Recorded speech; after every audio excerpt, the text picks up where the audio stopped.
What is up, you guys? Welcome to the collective. My name is Furman, and we are going to be talking about Steam because for whatever reason, they just decided to random stealth drop a launch of like a bunch of random products. We got to talk about this thing. Oh, and definitely do not forget to subscribe to the channel because I am going to be giving this away at 10K, okay? Do not forget that.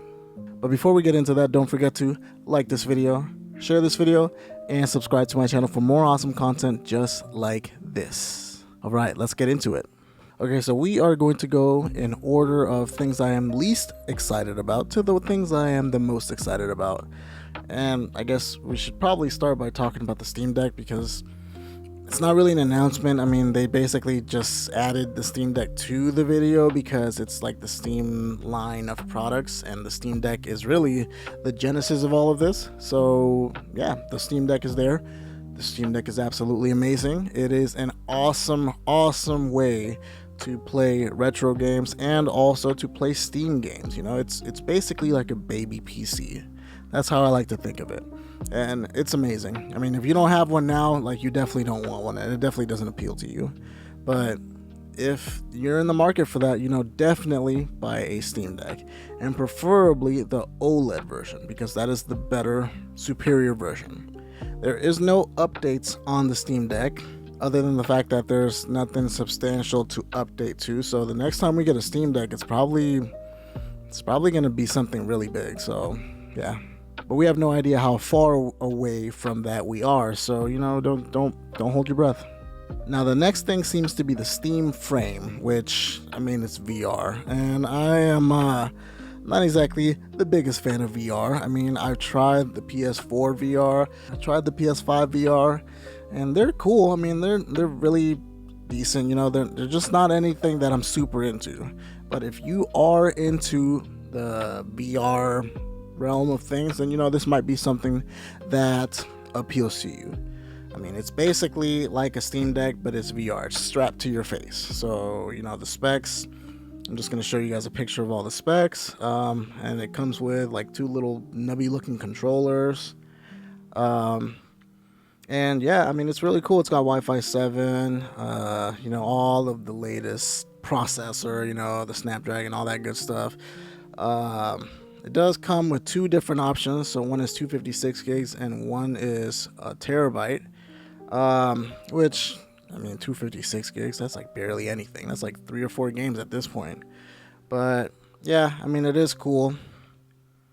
The displays are LCD, so if that matters to you, know that the PSVR 2 ones are OLED screens, I believe, and those did look pretty good while I was using it.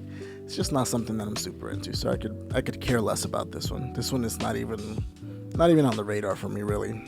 Now, next we have the Steam controller, which, holy cow, what were they thinking? Woo! This controller looks absolutely atrocious. I mean, it just looks awful. First of all, they went with the PlayStation approach. To the analog sticks, so, you know, they're like symmetrical instead of like offset, kind of like how Xbox is. Which, you know, to each their own. I know that most people that are on Team PC, you know, they typically end up playing with Xbox controllers, so that might be a little bit of an issue. I'm not a fan of this controller in any way, shape, or form. It looks absolutely ridiculous, and like the buttons basically being crowded up on top of the controller is just kind of reminding me of how crowded the Steam Deck is, which makes it a little bit less of an appealing console to play, because all of the controllers and the buttons are like crowded on the top of the thing. So, you know, it's not exactly the most comfortable thing. And then they added the trackpads, which I understand what they were going for, but this just makes the controller so much worse. It's the reason why the buttons are so crowded up on top, and it just looks weird. You know, I was convinced that this was going to be an absolutely horrible controller until I saw a Linus Tech Tips video where he actually was holding the controller. And while I still think it looks pretty horrible, it doesn't look as bad as I thought it did. So, yeah. I guess, you know, well, I'm not going to buy it, so If it comes with like the Steam box, then that's a different story. I'll be able to talk about it then. But if it doesn't, this is a hard pass. I wouldn't pay any money for this thing. And last but not least, the Steam Machine, which this actually kind of looks pretty freaking interesting. This looks pretty awesome. So essentially, the form factor is it just kind of looks like an Xbox Series X cut in half. So smaller footprint, and it has like an LED light strip in the front of it, which the light strip does different things. So that's kind of cool. I like that a lot more than like the PS5, where it has like the 2 light bars on the side. And they don't really do anything other than turn white while the console's on, turn amber or yellow when it's on sleep mode or whatever, and then just be off when it's off. But I do like the fact that it is fully customizable, and I know Steam is basically going to make it so that you can make your own custom faceplates, and that is awesome.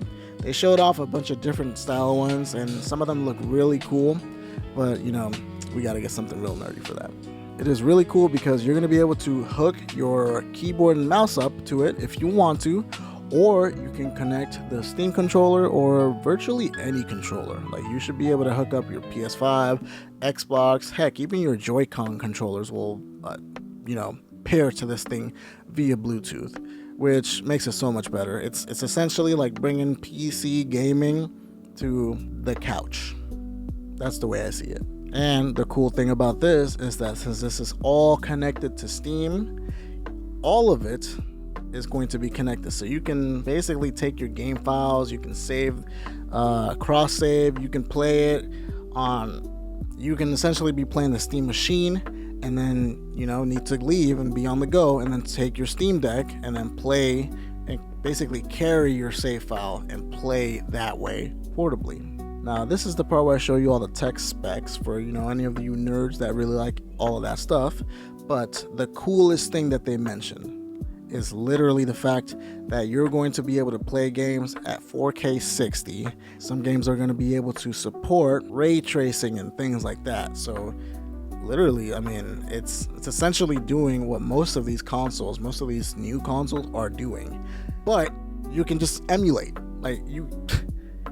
It is a match made in heaven.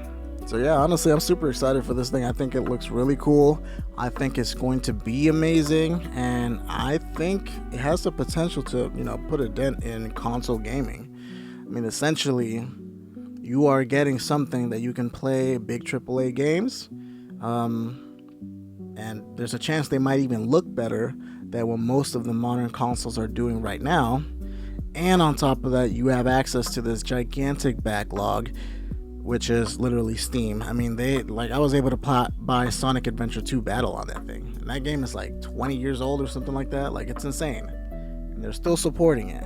There's millions of games on Steam. Steam is the best eShop out there. There's games always on sale. They have sales on sales on sales. The best customer support, it is just, that's where it's at. This is the best store to be at. So it has a huge selling factor. And on top of that, they literally, they don't incentivize you, but they make it so easy to play your emulated games. And now you're going to be able to do it on the couch and then have it look better than ever. This is a no-brainer. This is an absolute no-brainer.